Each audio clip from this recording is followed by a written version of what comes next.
I'm that bull in the hood. New lamb truck got the bull in the hood. Black and red looking like the bulls hit the hood. 23s, oh, they got the bull sitting good. This game 6, this can't miss. Shooting my shot, wrist hang swish. What time is it? Game time! Welcome back, Bulls Nation, to another episode of the Nothing But Bull podcast. I'm your host, Derek, and as always, I'm here with my main man, Justin. Just B. What's going on? Nothing much. We just got little secrets that we can't share with people when off the air. But I love our comments before we start. Our conversations are so awesome. And of course, we have Jordan Brand Women's Collective 23-star Melissa here. Missy, how's it going? What up, gang? So Justin was talking about taking a poop in strangers' houses. It's a true story. I thought we were keeping family business in-house, but apparently we are just sharing. So that was what we were talking about. We didn't want to, keep those secrets from everybody. So now y'all know what we were talking about. No, I actually wanted to keep those secrets from everybody, but you just decided to spew it out. So fine, we'll run with it. I had to get my lick back, man. The roles have reversed here. She threw you under the bus this time, buddy.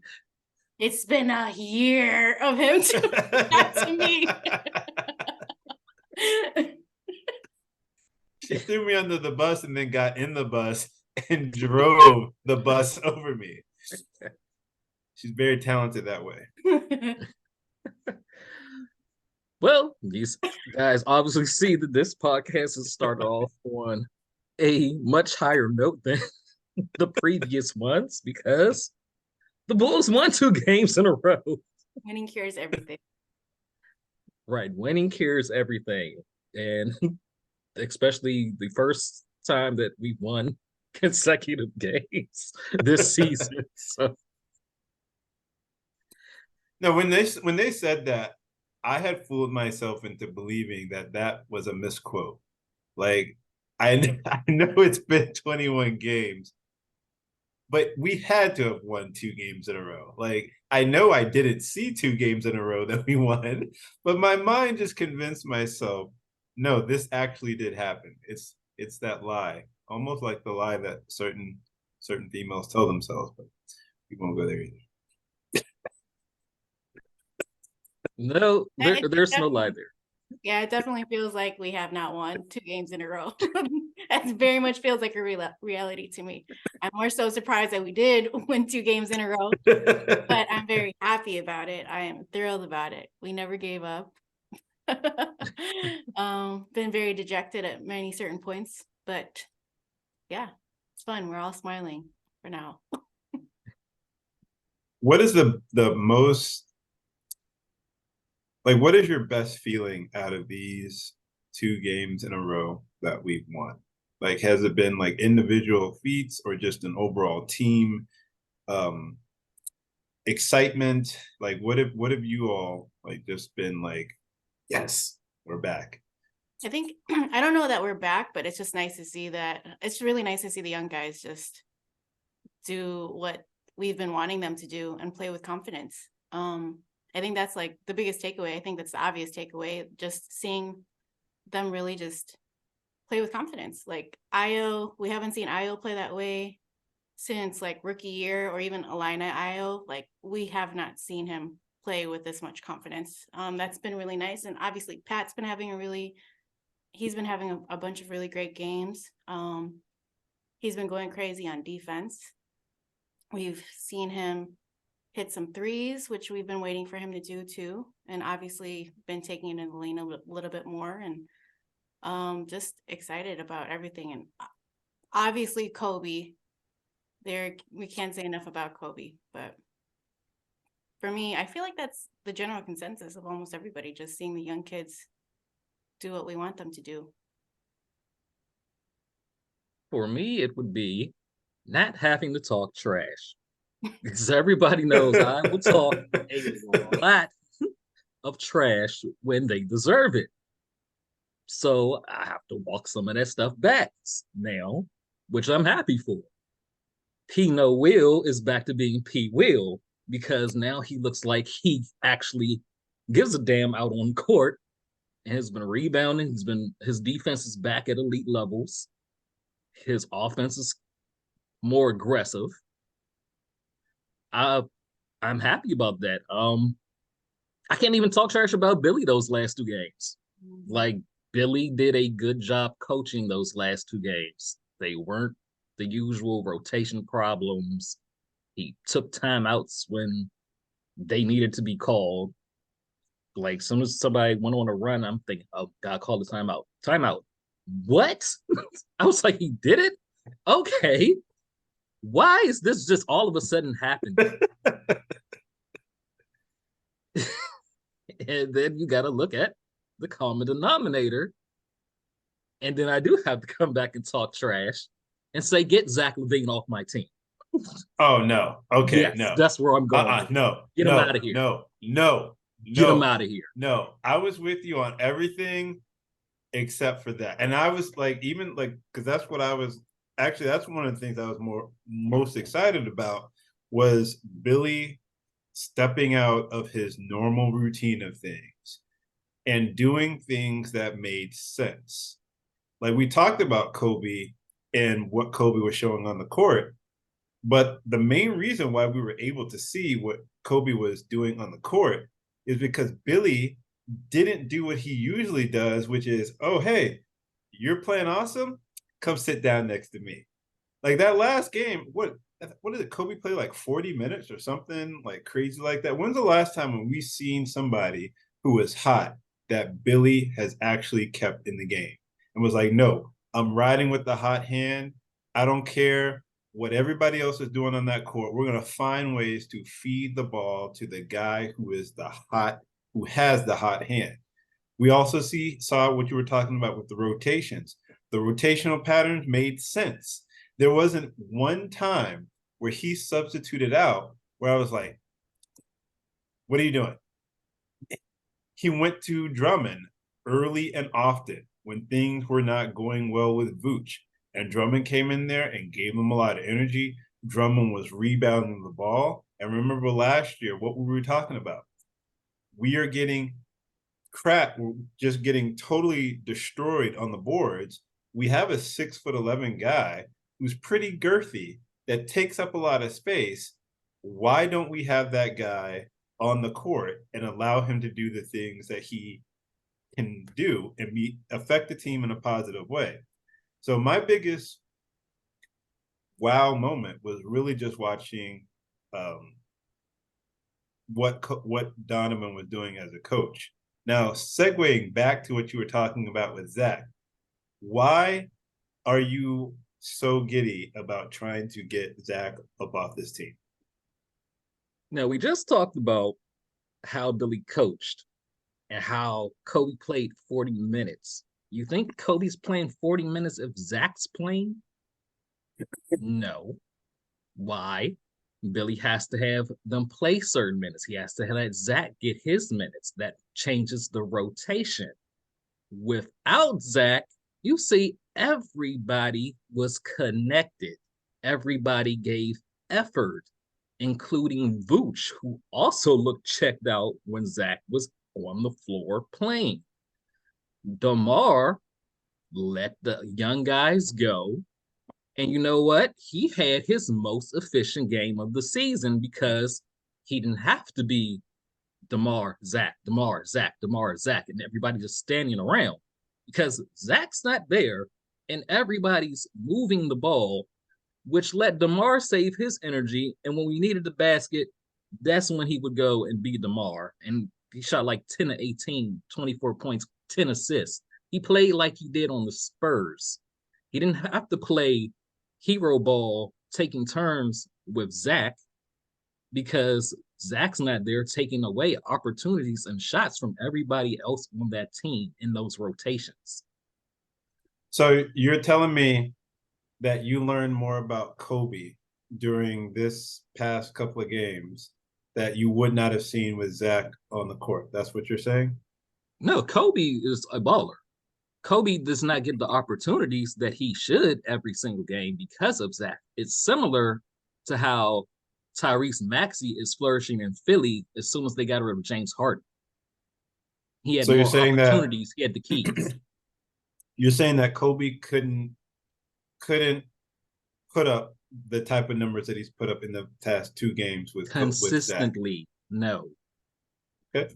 All right. So I want to take you back because everybody's like all in love with like this ball movement and everything.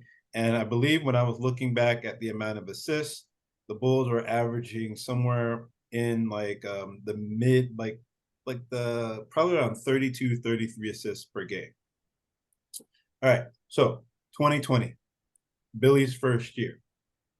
Looking at 21 games into the season, you had Zach, you had Kobe, you had Lauri, you had P. Will, and like the skeleton remains of Wendell Carter.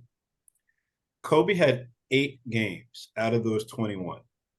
8 games. If I'm looking down the list, because I went back and I looked at all of his games, and I'm just going off of games where he just scored 18 points or higher.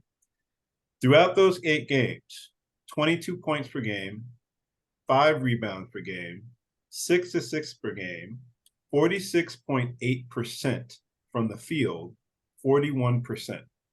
That is with having not just like another person who is scoring.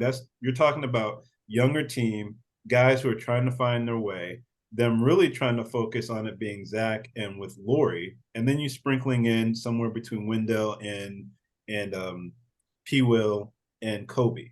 But those are 8 games that we saw with Kobe being highly effective from the standpoint. Now, granted, there were a couple of games that were in there that they didn't win because they were facing, in that early part of the year, facing more defensive-minded teams.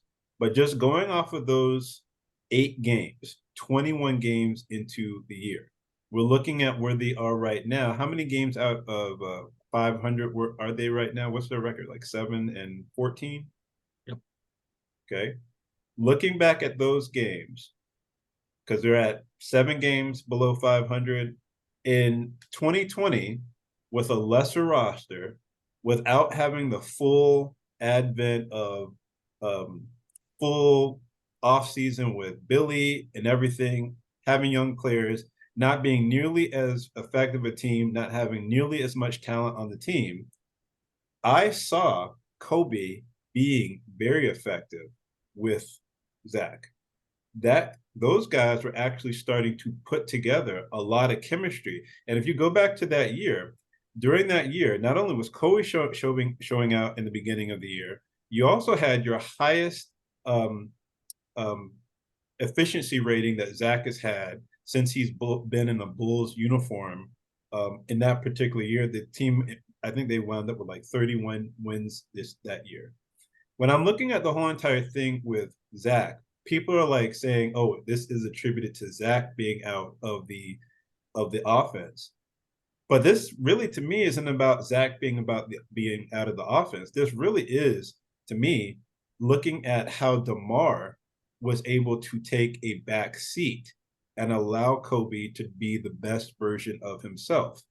This Kobe that everybody's talking about, that is enthralled with, that they love, which I love too, I'm all for it.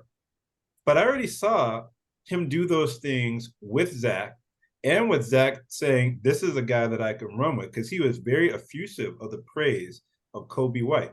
Zach didn't have any problems playing with Kobe. The type of way that they are running and passing the ball and all of that other stuff, that was happening back in 2020 when you had Zach, Kobe, and Lauri. And if you go back and you look at the assists, the amount of assists that they were averaging, about 31, 32 assists per game. So there is not really anything that I'm looking at with this that tells me they couldn't do this same exact thing with Zach in the offense. What this is really telling me is they didn't find a way that once Lonzo got hurt and once you had to go through all of this whole entire transformation of this team, nobody decided that they were going to have a talk with DeMar and see how he could help his game work with establishing Kobe a little bit more and keeping Zach as a focal point. But to me, this is not a team where I'm like, oh, they couldn't do those same exact things with Zach, because I've already seen them do those things with Zach.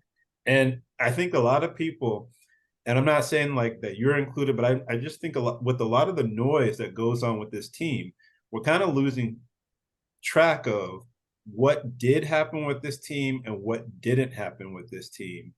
There was no real vision as far as what was going to happen once Lonzo, as much as we love having Lonzo on this team, there wasn't a vision as how we were going to move this team going forward. I love what's happening with Kobe. I think we all saw what Kobe could be last year when he started to commit himself to playing defense. But what happened when we had Kobe and he was playing well? We had a coach who would pull Kobe out, put Pat Beverly in, focus on all of these things and not push this team to where they can go.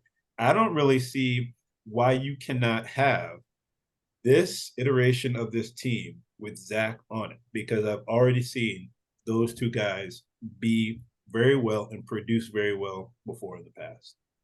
Here's the big the lineup difference. is completely different from what you're comparing to, and like you do have some good points, but at the end of the day, like from what we're seeing and what from my observation, from my assumption, I mean, Zach just doesn't want to be here at the end of the day. So if it's going to work or it's not going to work, it doesn't matter. It's irrelevant because he just doesn't want to be here. He's playing like he doesn't want to be here. That's rubbing off on the rest of the team. It's affecting everybody else. And how, like Derek was just saying, and I agree with that, and I noticed that too. It's very noticeable how Vooch was playing like he was checked out. We were all irritated because we felt like they were playing like they just don't want to be here. They're not even trying. And you see how different he played, Vooch played.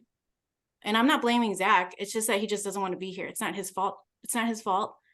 I'm not making him the villain either, but he's playing like he doesn't want to be here. He doesn't want to be here. So he sat out, and now everybody's playing like they want to be here. They're playing, they're locked in, they're engaged, everybody's getting touches, they're actually playing with effort. And nobody argued that this team didn't have talent, but whatever the case is, at the end of the day, Zach just doesn't want to be here. So even if we want to keep him or don't want to keep him, or why haven't we figured it out? We haven't. This is year 3 and we haven't figured it out. And at the end of the day, he just doesn't want to be here. So well, my question is, because I've heard a lot of people say, oh, he didn't want to be here, and that's why the team was playing bad. I'm not saying that that's the point that you all are making. I'm just saying, being on social media, hearing comments also from people who are on national broadcast, they're all like, oh, Zach wanted out. The team is playing a lot better now that he's there, or not there. When did Zach say that he wanted out? And did that start with the team spiraling down, or was the team already coming out lackluster with no energy? And then it got to a point where, yeah, Zach did voice his frustration. I'm just trying to make sure that I'm keeping track of the narrative, because in my mind, I saw a team that we saw on opening night that did not look like they had any clue as to what they were doing on the court. We're not engaged, we're not communicating. And after that, a bunch of games after that, didn't look like they were having any type of fun. So I'm just trying to make sure that I'm piecing this together. Did it happen where the team was playing like crap and then Zach wanted out, and then they started playing better? Or was it Zach was complaining from the beginning, then the team played like crap, and then Zach wanted out? You see what I'm saying with that? Let's see. Like I said, the biggest difference between how you said they played that year and this year is Zach doesn't want to be here. And, there's been stories of last season. The players are going to the coaching staff asking about Zach's accountability. So this isn't just like a new problem. It just compounded it. They've already been questioning, why is he moping around after we win? Why is he smiling after losses? What's his accountability? That goes back to last season. And then now he has this list of trade destinations where he wants to go. That's your max player. That's supposed to be the guy that you're building around. And you're like, well, he doesn't want to be here. He's smiling after we lose. Why should I care?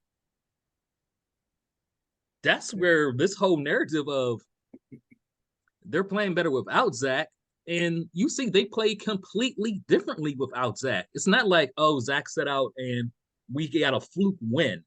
They play completely different.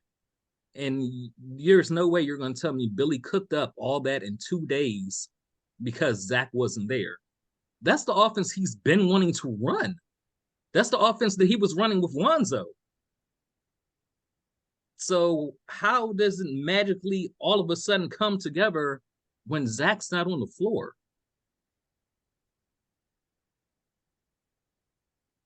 I don't know like why it is that it's coming together, because when you look at it, it's interesting. I looked at what Billy was saying after one of his pressers, and he was like, "Oh yeah, you know what? I didn't change up anything. We just did blah blah blah." Okay, I looked at that and I'm like, okay, I'll accept your comment of you didn't change up anything, except you're lying because you did change up something. Because I looked at the defense that they were running, the defense that they were running, where they were switching all over the place. That didn't happen in the past 2 games. Billy was actually forced to move out of his comfort zone and inserting Pat back into the starting lineup, which I said before was not really something that really made a lot of sense, because if you took Pat out of that lineup, starting lineup, you didn't have the athleticism that Pat has.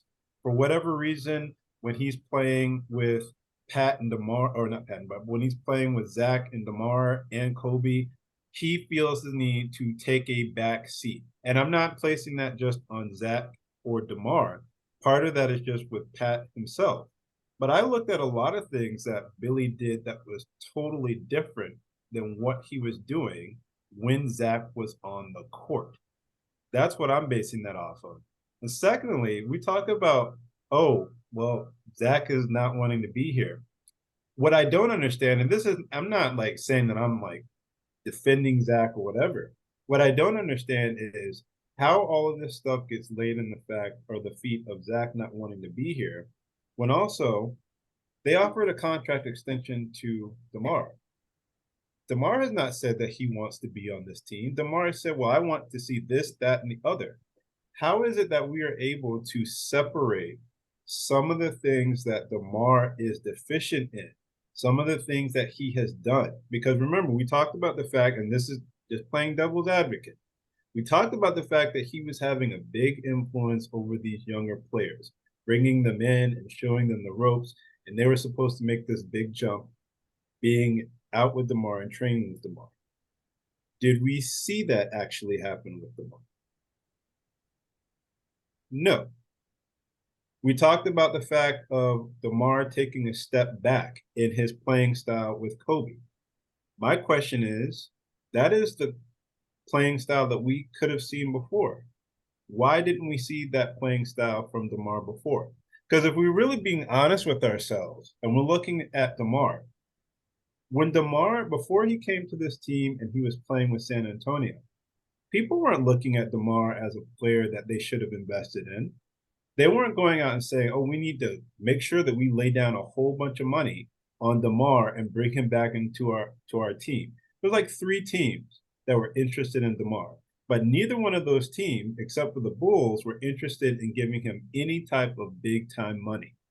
When DeMar came and played with Chicago, DeMar's focus switched from, I'm going to be this facilitator, to now I have the ability to restore my name as one of the all-time great scorers in the league. And I'm not saying that that's a bad thing, because if that's what you are and that's what has allowed you to put up these Hall of Fame numbers, then fine. That's what you're probably going to revert back to. But was it necessarily something that's in the best interest of the team? Noticing also that Lonzo's not here, was he willing to take a step back and do what this team needed to do to get to where they are playing right now? Those are the types of things where I question. And I feel like a lot of focus has been put on Zach for what he's not doing. I don't feel like, as an organization, from the front office to Billy to the players, that they have a committed vision of what they want this team to be and what they need them to do. I think that it's very easy for everybody to just kind of conveniently point the finger at Zach, and just kind of lose focus on the fact of how did we get here in the first place? Poor decision making by the front office, bad coaching by Billy. Part of this does go into Zach, but I can't say that the main focus should be on him and just kind of leave those guys unscathed. That's what I'm saying.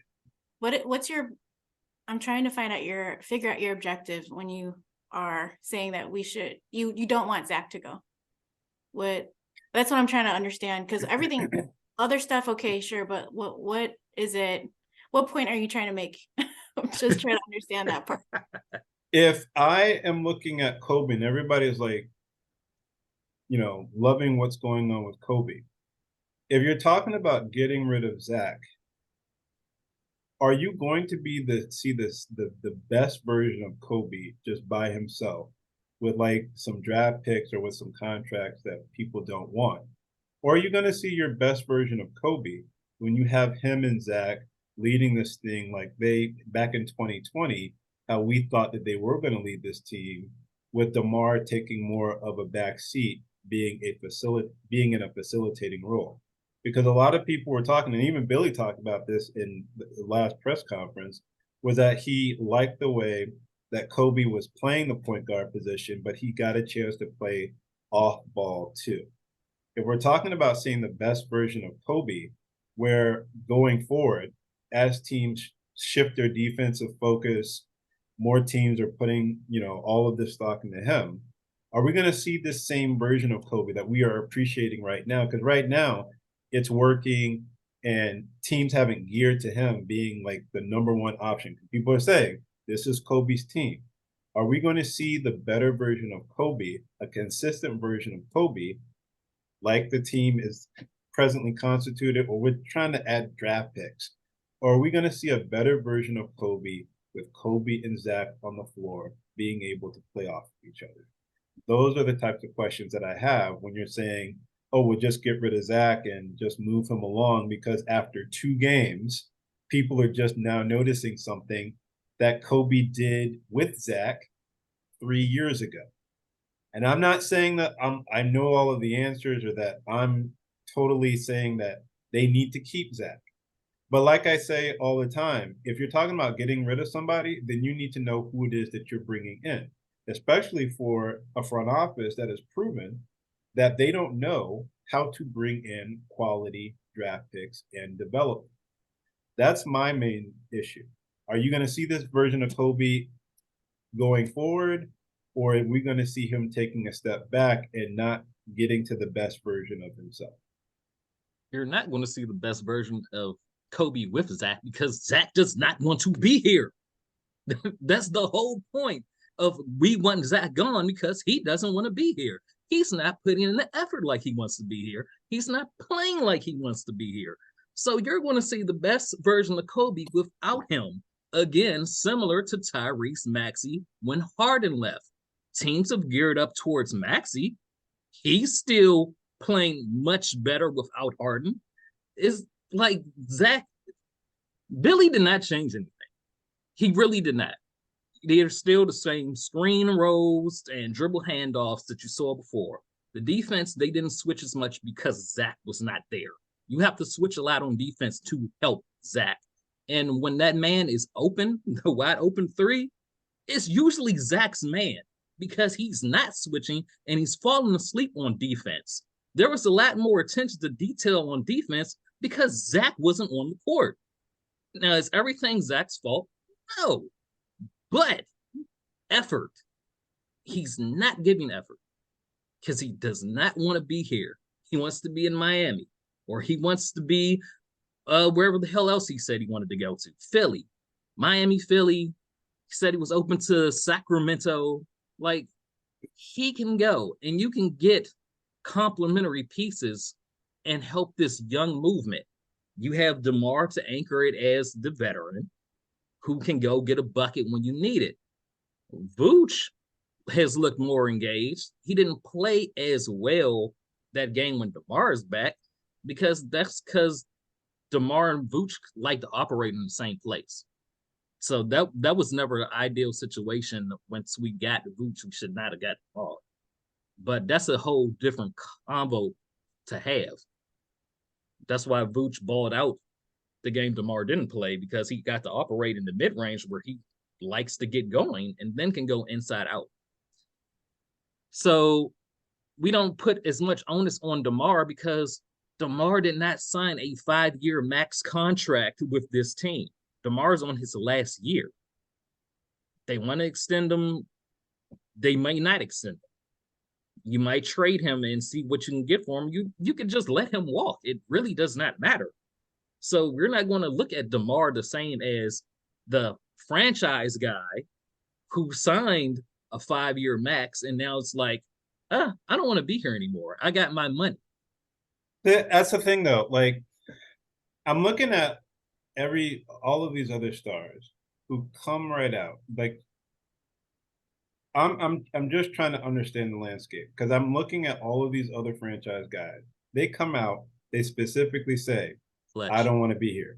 They specifically are like, oh, I want to go here, I want to go there. When we first heard about like this whole entire thing with Zach, before it was him wanting out, it was, well, if you're going to send me someplace, these are the destinations where I wouldn't mind to go to. I haven't heard, and I am not taking up for Zach. I'm trying to understand all of the nuance that is going around, because when things get released from teams, things get released from players, everybody has an agenda. Everybody's trying to put their spin on things that's going to help them the most. I've listened to a lot of other players around the league who have expressly said, I don't want to be here. You need to get rid of me. I am no longer playing with this team. When I look at the Zach situation, I'm not speaking up for him. But when I first looked at that game against them in OKC, and then a couple of games after that, I honestly thought that Zach didn't look right. Physically, he just didn't look right to me. Now, that's just my honest opinion. Looking at him, I didn't see the guy who had the same amount of burst. I didn't see the guy who could get by players like he had in the past. We didn't see Zach's shot falling, which might have also been attributed to the fact that he wasn't right.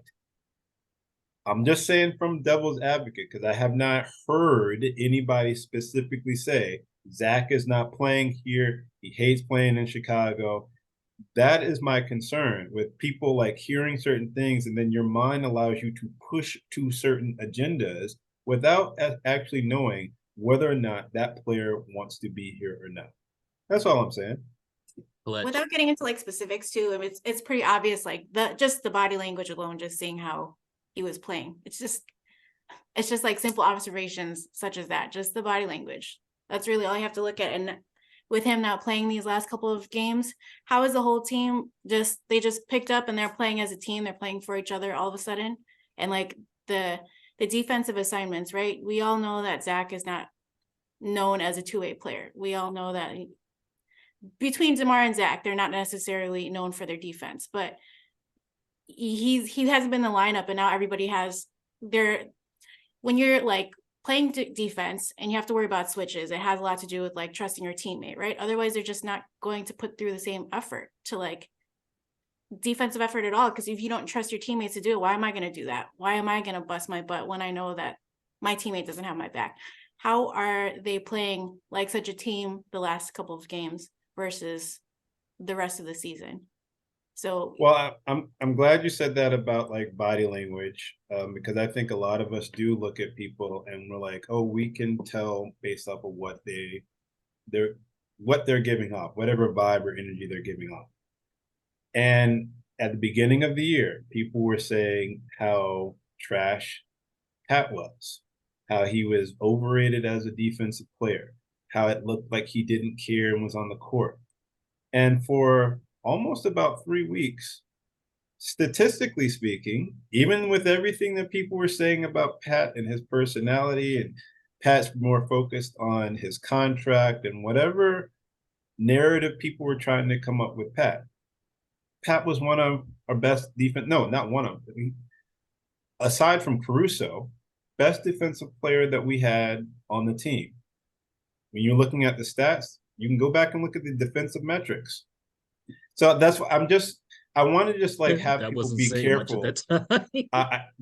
I just want to have people be careful about saying, oh, well, I know like the ins and out of what a player is thinking or everything like that based off of body language. Remember, there was like that one game, a couple of games before, like Pat had that look on his face. I think it was a game winner or something like that. And people were like, he doesn't want to be here. He's more focused on the contract. Now everybody's drinking Pat's bathwater. Like they were riding Because with him from the he's beginning. moving differently, and his body language is different now than it was then, and it shows in his. It shows if you want to look at stats, it shows in the stats too. Right. The body But language is that- correlates to how the person's playing. So when he looked dejected on the bench, he was playing like crap. Defensively, But okay, but now, And they is asked that him about something? that. but your Because argument everybody is was body language. And they There's even a asked him about it. And he correlation. was like, oh, that looks bad. That's all he said. It's like, oh, yeah, that looks bad. He Yeah, knew that looks bad. because It he looks knew. bad. He knew It looks what was bad. going I'm not on. saying that that's definitely like, It didn't just oh, look that's what bad. he It was was doing. bad. Hey, I'm just Like- playing devil's advocate. And Because I'm remember, before, and I'm not trying to be argumentative about everything, but I'm listening to not you all, but I'm listening to a lot of people who are like, yeah, Kobe's trash. Kobe can't be, starting point guard in the league. He can't start for this team. That's what a lot of people were saying. 2 years ago, people wanted Kobe completely off this team. Now people, after 2 games, are saying, well, the future is Kobe, when we actually had statistical evidence that showed us that Kobe was capable of doing the same exact thing that he is doing right now. We actually That's like had a- more this is like a- evidence back then. But that's like But a that's- completely different topic than what you're talking about. That had nothing to do with like the body language that Kobe was giving us 2 years ago was the same as it was now. We always knew that Kobe was a hard worker. It just wasn't happening for him at the time, but we always knew that he worked hard, that he busted his butt. He went out of his way to make sure that he was doing everything he could when not in game time to improve on a skill set. It just wasn't happening for him. So that's a completely different story and has nothing to do with body language either. That's like apples and oranges. Now you're bringing up Kobe. It makes no sense. Well, And I like- and what- stopped with the Now body that's- language. I'm sorry. I meant to, if I didn't like segue back the way I was saying, what I was trying to say was we come up with these different arguments. Like we try to prove why it is that what we believe in is actually based off of some merit or something that we have determined based off of evidence. I wasn't trying to go back from body language to saying, oh, this thing with Kobe. I was trying to say that basically what I am trying to say is we need to be careful when we try to surmise certain things based off of just what our eyes are telling us. I love the way that this team is playing. I love the way that Kobe is playing. But the way people are playing this, they're saying that, oh, well, this is attributed to the fact of Kobe, or not Kobe, it was Zach being off of this team. And I'm basically saying we did see this team playing like this, or let me rephrase that. We saw Kobe playing like this with Zach before, and they were putting up assists and playing free-flowing before. It is something that is possible. That's all I'm saying. Of You course, all we are also saying didn't that have former All-Stars. We didn't have Vooch and we didn't have DeMar. Of course, it makes a difference. You It's had like there's Laurie. Laurie was supposed to be the second option. He set his ass in the corner every game. So the second option was pretty much Kobe at that time. So it was Zach and Kobe. He had more opportunities. Mhm. Like, and then Zach wanted to be here. Zach doesn't want to be here now. Like going back to James Harden, you saw he said, I'm not playing for Philly. Trade me. Guess what? They find him. They find his ass because they put in a new rule to where you cannot publicly say, I do not want to play for this team while you are under contract. Guess who Zach's agent is? He's not stupid. Rich Paul, Clutch Sports. He's not going to come out and say, oh, I don't want to be here. Because why? He's going to get fined. But there have been reports that his agency has put out he does not want to play for the New York Knicks. So it's not that he's saying, oh, you can trade me here, I guess, and I'll go anywhere. No, he's saying, I'm not playing for the Knicks. Don't send me there. This is where I want to go. These are the acceptable trades that I will take because I do not want to be in Chicago. They asked him that question, and of course, Zach could not clearly say, no, I don't want to be here. He said, that's something that's discussed at another time. Well, I'm glad you brought that up. He could say, yeah, I want to be here. He could say that because he's under contract to Chicago. I'm But glad they you asked him, brought that hey, up. you want to play somewhere else? We can talk about that at another time. And then he's on TV the next day with his agent wearing a Be Clutch shirt. No, dude, he does not want to be here. It's not just body language. I'm glad you brought that up because you were saying that this goes back to last year. Right? He had last a year? problem last year. He But had a when problem last year? since Billy benched his ass. He's had a problem Okay. with Billy. All He right. hasn't let that go. He doesn't want to be here. He doesn't want to play for Billy. The reports have said he wants to play for a coach other than Billy. Jerry's not firing Billy. I'm glad you brought that up because I agree with what you're saying. Get But him when outta here. when I made my argument before, I said Zach has his faults, but the main does. issue that people are conveniently looking over is how dysfunctional this organization is.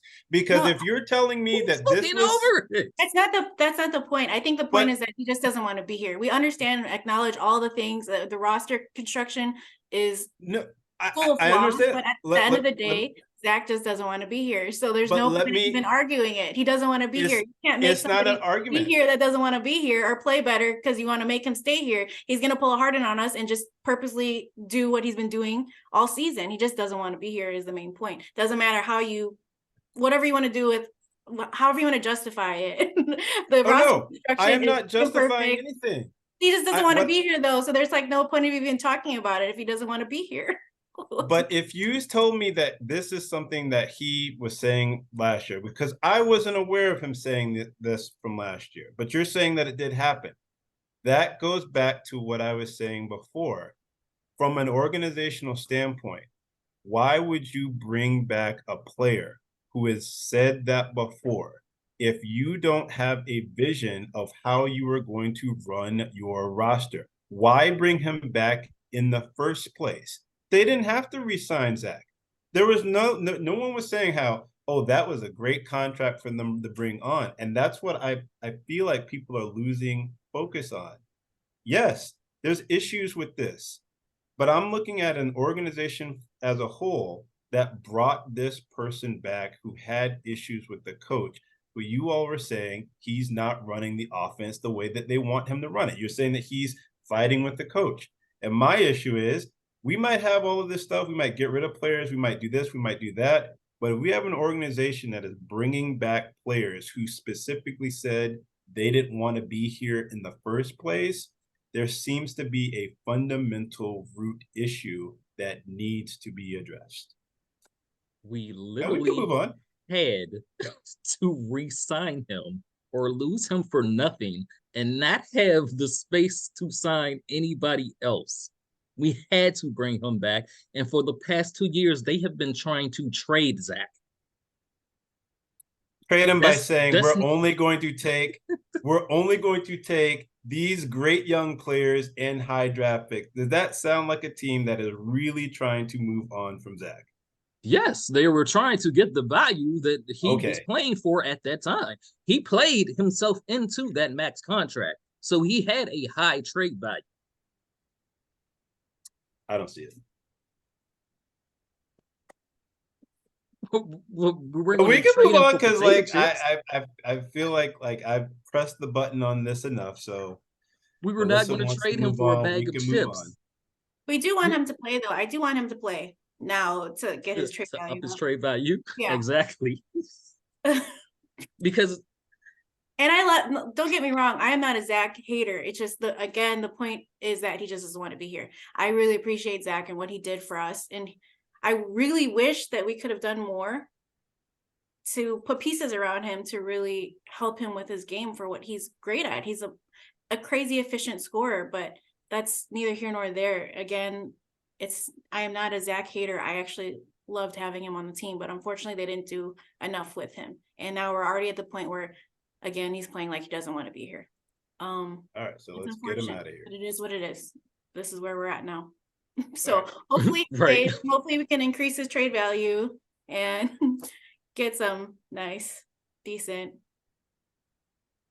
but Like, yeah, I've supported Zach since he's been here. But it's time to move on because he doesn't want to be here. And the front office has been trying to trade him for 2 years. So they clearly didn't think that this guy was the guy. They've been trying to find better. It's just that time to where a trade has to happen. And then you see, like, he is a flawed player. We always said he's had his flaws. I mean, every player does. But it's become to where it's affecting the rest of the team. And the team operates better as a whole when he's not in the equation. Now, you talked about, people push agendas. They're pushing that agenda that Zach has no trade value right now. mhm. I don't believe that at all. That's GMs trying to get him for the low so they can lowball the Bulls. Another report just came out where they said that the Pistons might try to trade for Zach. I've seen a lot of Bulls Nation saying, hey, trade him to Detroit, get Jaden Ivey and some picks and see where this team goes. We're not not owning up to the fact that this front office has made mistakes with their draft picks. It has started to look a little bit better because of how Io's been playing and how Pat's been playing now. Julian Phillips has been getting some run early in the first quarter now. He's still raw, but you see the effort. And that's the whole thing. When they play with effort and play as a team, they play completely different than a guy who's not giving you effort. And then your other stars stop giving you effort too. It's a trickle-down effect. So your best bet is seeing what you can get for Zach, be it trade, be it picks or players. I mean, I don't know why people have been saying like we have like one of the worst futures in the NBA when we have all of our draft picks minus next year. And then you'll get whatever you get for Zach. And then you have Kobe and Io and Pat all playing well and looking like they can be the nucleus of a young team. I'm just saying, we have a lot of picks to trade, so maybe find a number one option that works better. How do you guys feel? Side note, I mean, I know I'm trying to switch the topic up, but what do you guys think about Alex? Are you wanting to keep him or are you open to a deal since his value is probably going to be probably the highest it's been? I want 5 first-round picks, or I'm not trading Caruso. Like, he's our best defensive player. He's the one who's been giving effort, been coaching up the young guys, the whole team really on the sidelines, on the court. He's our best communicator. His offense has stepped up.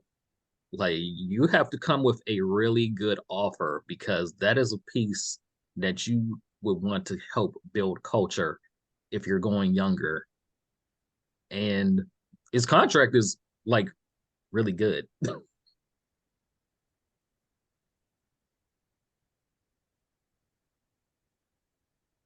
Justin. He's a culture setter, but I think he's done what he needed to do. And move on. Just get rid of everybody. He set the tone. Like, those young guys are playing well. But you have to like be mindful of what Caruso's age is. And also there's a guy in Memphis, Marcus Smart. It's a good guy to have on the bench, but because of his play style, I don't think that's something that can hold up. And I don't think that his trade value will be anywhere near as high as it is right now. especially because of how he's playing, and even with he's had these minor injuries, he's still been very effective. But as he continues to age, I don't think that he's going to provide nearly as much value to teams as he is right now. So just move him. I'm torn on it. Like, I love Alex. He's everything. Like, he's the best communicator on the team. In my opinion, he's the best leader on the team. He's just always active and engaged, and he just brings all the energy, all the effort. But I'm torn. It's really tough because he's easily the player that gives the most effort on the team. So it's tough. But like, you're thinking like long term and stuff. Yeah, I really don't know. Like, do you think he would want to stay with us beyond, like, what is it, a year left or 2 years? Do you think he would want to stick with us? And by that point, trade value has gone down. Like, I don't really even know how to answer that one. So that's why I was asking you guys, because I'm really torn on it. Like, business wise, it's probably best to get rid of him because, yeah, his trade value is super high. He fits on any team, but I can't think strictly business. He's just so valuable. I think he's pretty much been voted the most loved Chicago athlete right now. Who's Alex Caruso is also leading the league in like points in the clutch right now as well. Mm-hmm. So it has to be a really high offer. Remember him? He said that in that interview too about like hitting clutch shots, and he's like, it's really no big deal to me. I do this all the time, but I really don't have the opportunity to do it. So that's kind of interesting. And his interviews are kind of interesting too. I know you can like read into things a certain way if you want to, or just take things at face value. But yeah, I don't know. It's tough. Did he say why he didn't feel like he had the opportunity to do that here? Those clutch shots, or did he just I said guess that? those plays aren't really drawn up for him. He's usually the one inbounding the ball, is what he said in the interview. That's how he answered the question. Yeah, he said I'm usually take the ball out. Yep. He's like, I hit those shots all the time. It's not a big deal, but I don't get those opportunities because it's usually me inbounding the ball.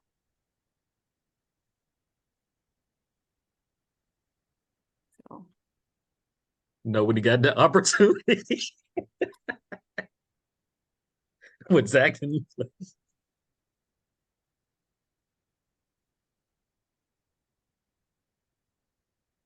It's all going to come back to it. Until that trade is moved, that light is just going to be there. And that's like from everybody. The media as a whole, they're going to shine that light like, hey, didn't look like that with Zach on the floor, or didn't look like that with Zach off the floor. So that's a whole nother layer to it, is you're going to hear that noise throughout the whole time until that trade goes down. What, that being because of Zach? That's going to be because of the media is going to say, hey, they look different without Zach. Hey, they look different with Zach. What, you mean Zach's him not getting like, shots? Like how the team plays as a whole. I'm going to say, Oh, hey, I thought you were still talking about Caruso not getting shots. No, I'm saying they're going to be like, hey, they look better without Zach. Hey, they don't look as good with Zach. And Zach's going to hear that. Because the players hear all this. They read social media. mm-hmm. So that's another aspect that's going to play into it. Like, until that trade happens, everything is going to revolve around with or without Zach. The first game we won without DeMar and Zach, people were questioning or bringing up the fact that it's the both of them. Because, they're obviously both ISO, mostly ISO. And now the second game we won, we saw that DeMar was able to take a back seat. And that's always been something that I think most of us, I know I've said that all the time, that DeMar does what he has to do. I'm sure he doesn't want to have to do that all game long, where he is just busting his butt and it becomes ISO ball, because we've seen how selfless he's played. Like, he's willing to give people assists, he's willing to give the ball, but things just don't happen. So what we see all game long is between Zach or DeMar playing ISO ball, hero ball, whatever you want to call it, because he has no choice. It's not that he wants to play that way. I doubt it, because we've seen him try and nothing happens. But we got to see that in the second game that the Bulls won, the second one in a row, where he just let them do what they do, and they played great. And then when it was his time in the fourth, I mean, he could step in at any moment and do what he does. But the fact is that he didn't have to do that all game long. So that's also a difference too. Knowing he can turn it on or turn it off when he needs to, and he has no problem taking a back seat. And not all players can just turn it on and turn it off at will.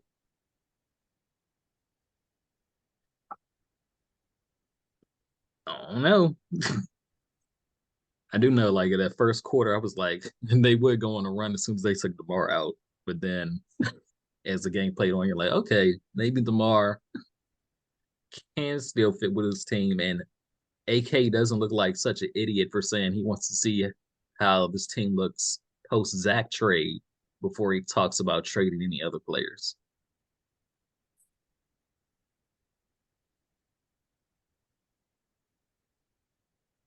Maybe he has some idea of what he's doing. Who knows? It's possible. And we play Charlotte tomorrow. AC is probable, and Torrey Craig is questionable. He set out the last couple of practices with knee soreness.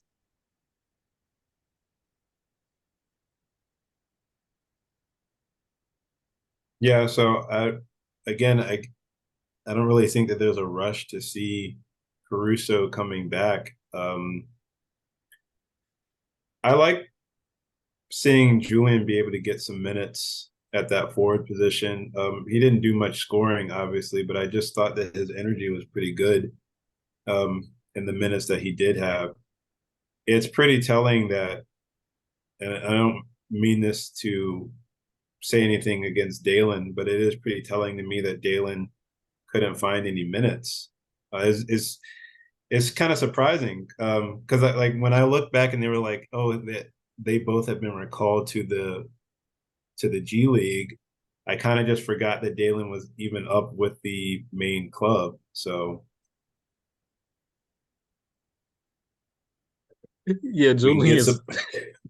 I don't know how that happened where he just easily surpassed him like that, but good for him for putting in the effort. He just snaked his way in there. he just jumped over Terry in the rotations.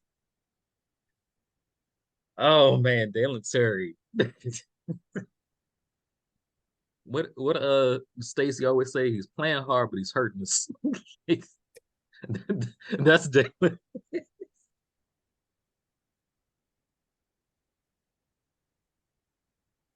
You guys think that he'll be on this team like in the future? Like, do you think that he has a role? They want to package him with Zach and shit them both up. I don't know. The front office is so unpredictable, so I can't speculate on. Who knows? I don't really know the direction they're trying to take. It's hard to see. So to be continued. I don't know. They still want to retool. They do not want to rebuild at all. Yeah. That's the whole. So who do you guys think is going to last on this team? Do you think that it's last man standing? Like, who do you think is left on this team? Like when we get closer to that. Wait, when is the trade deadline? February. It's February. Is it February 15th? No, it's sometime in February. I think it is the 15th rings a bell.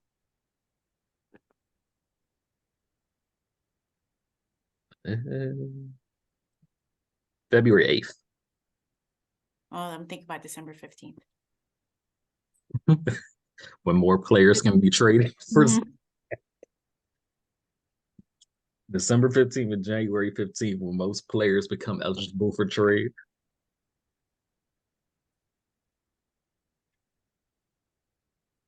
Trade deadline is February 8th, and Zach wears 8.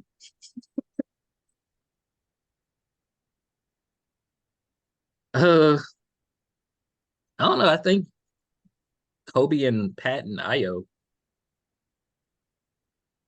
I think they'll be here.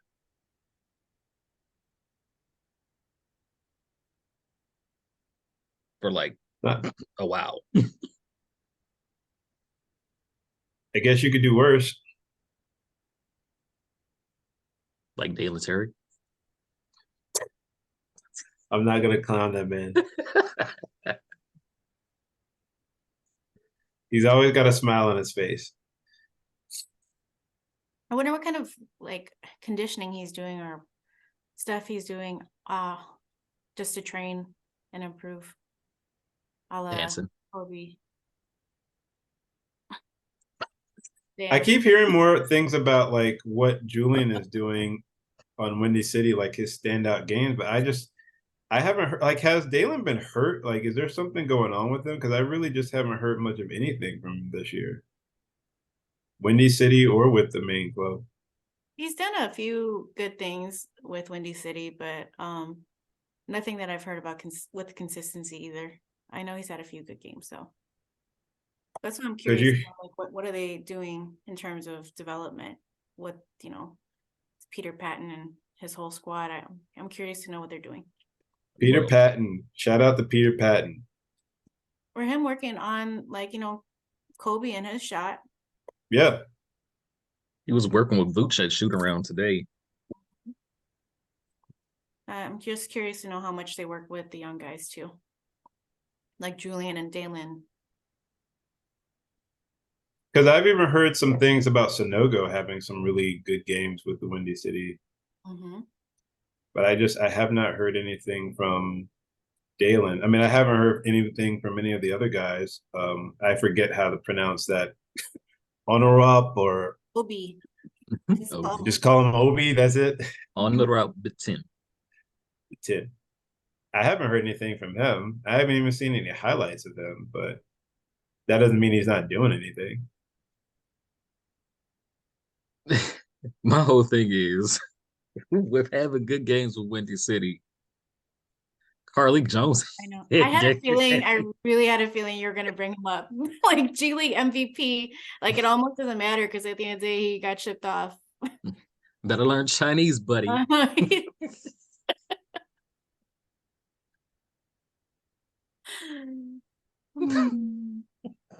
Why Derek hates the Chinese so much that he That's would where be willing he's to at. send He's in China. there. Yeah, but you wanted him to go to China. Because I knew that's where he was in. I told you the very first game he played, NBA game, I said, oh, he's trash. And people were like, no, he's not. He's killing in the G League. I'm like, okay, he won't be on this team next year because he's trash. Now he's posting on Instagram with a jersey and just written in Chinese. Said, good to be back. Good to be back. He can go throw lobs to Dwight Howard. It might work out well. That can be taken so many different ways. Let's not talk about Dwight Howard. Just leave that man alone. Just yeah. Anyway. I didn't say anything anybody wasn't thinking. I actually was not even thinking about I was that. not either. Truly was not. My head did not go there at all. Good night, everybody. Good night.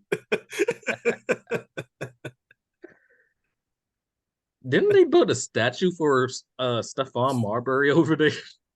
Maybe Carly can get a statue. I don't know, but that would make sense. I would believe that. They do love him over there. Hey, Stephon Marbury was the truth. They love D Rose. Side note, they really love him over there. Really? Yeah, like D Rose still balling. I got to work with him, and I heard him speak. His Mandarin is on point. So D Rose? Yes. this is a fun fact. So he just started speaking it, and I'm like, yo, and he is fluent. Like he had a bit that he had to say for some commercial or ad or something, and he said he learned it because he's like, that's like, those are like my biggest fan bases in China. So side note, yes, he speaks fluently in Mandarin and his accent's on point. I was shocked. Yeah, when he was here and was big with his Adidas line, they always had those China tours. He'd go over, have like a camp in China, and it looked like all of China was there to see him. Mm-hmm. Like, yeah, I definitely believe that's his biggest fan base. But shout out to D Rose for still balling. Yeah, I love it. I love to see it. Love it, love it, love it. He still got it. Hoop is life. Now we just need the Bulls to keep balling. They have a chance to like.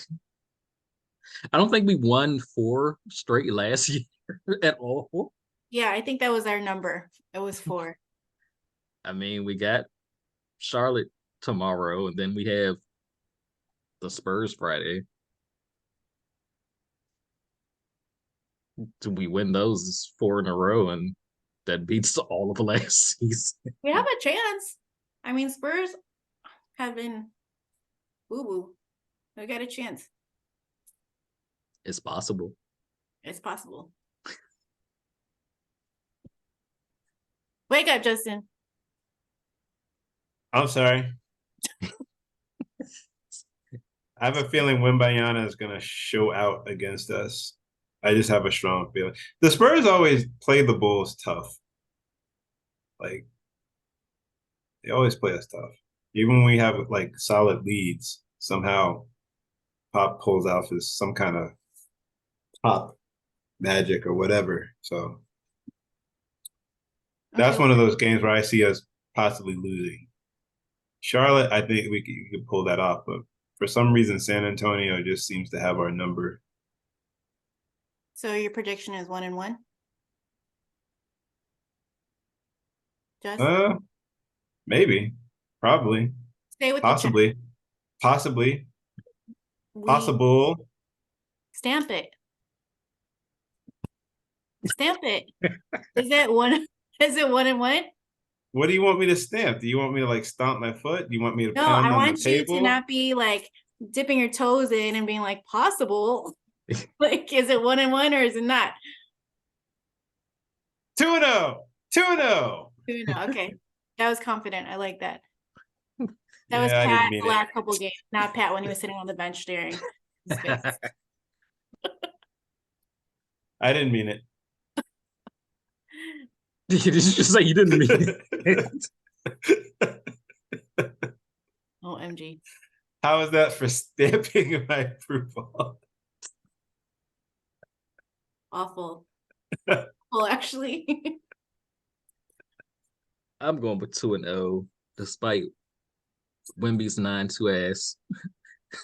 That Melissa thought was Justin's height. Turns out Justin is taller. I'm going 2-0 also. Stamping that. You guys are smoking. Pat's gonna have to guard him. Probably. No, that'll be a Caruso game. Caruso's going to keep him locked down. It's no. It's Billy. I was all want to Billy go of there. everything. All right. It's very Billy to put Caruso on him. But it needs to be Pat because Pat's defensive numbers are like through the roof. No, if we're like honest, like the best thing that could happen for the Bulls is that they put Drummond on Wembanyama and they find a way to get Wemby in the post and just have Drummond just put a couple of elbows into him. Just put a couple of elbows into him. That's it. Fouled out. Try a It few, doesn't matter. Try a few Vooch and Drummond minutes at the same time. Yeah. Just make them have to play big. Stacey would love that. He's been calling for it. So why don't you just try playing Drummond and Vooch at the same time, especially against bigger teams? Like, I don't know. It's possible. I don't know. I think Wemby would be too quick for either Vooch or Drummond. Well, they have some weird experimentation that's going on in San Antonio where they have their power forward is like playing point guard. I don't know if you've seen like Jeremy Sochan. It's like 6'8", 6'9". I have no idea why he's playing power forward, why they're experimenting with that, but Weren't they playing him at point guard earlier? they've been doing it all this year. Like for some reason. I can't really put my foot on it, like my finger on it rather, why that was the case, but Pop's getting old. he did have an old man moment where he was like, stop booing players. That's not San Antonio. Like, what are you doing? That's not our way. It's like, what? Don't you want them to boo the other players as opposed to booing your team that's only won 2 games this year? Trying to get him to move. He's trying to get Kawhi on the team. This man won a championship here. Stop booing. He said, "That's not what we do here." Or maybe he's just No, I'm trying not to. gonna lie. I liked it. I know that was kind of corny, but I liked it. It's very corny. He's just trying to set it up so that people don't boo him when it's time to boo Pop out of there, because the time is coming. No matter how many championships you won, everybody gets old. Boo this man. This man said the boo birds are coming from Pop. Count your days.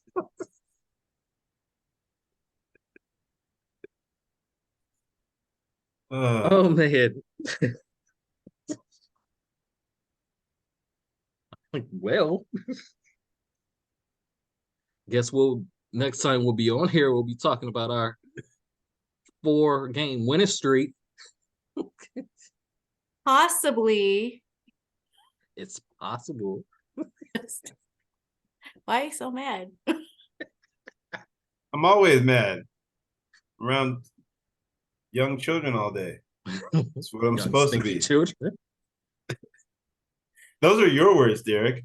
I never said that on air about anybody being stinky. And how dare you talk about the youth of America?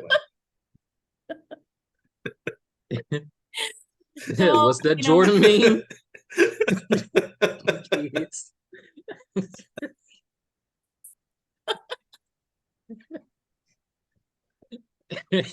Until next time, go Bulls. Go Bulls. Go Kids. How stinky. It's game over. The horn blows.